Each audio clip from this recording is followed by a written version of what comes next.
तर विरोधक मात्र धनंजय मुंडेंच्या राजीनाम्यासाठी आग्रही आहेत।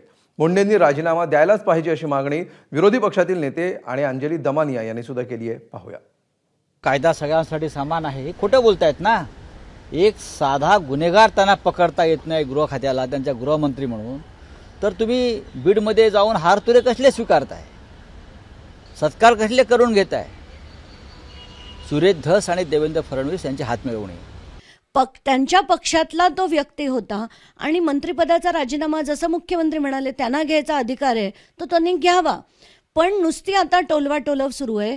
आज आता 2 महिने पूर्ण झालेत। मला अपेक्षा आहे की मुख्यमंत्री आणि अजित पवार आज तरी हे पत्र बघून तरी निर्णय घेतील, कारण हे ॲब्सोल्युटली ओपन अँड शट आहे। ज्यांनी मदत केली त्यांना सुद्धा या गुन्ह्यात घेतलं पाहिजे, जेणेकरून हा तपास व्यवस्थित होईल। आणि धनंजय मुंडे साहेबांनी राजीनामा हा दिलाच पाहिजे।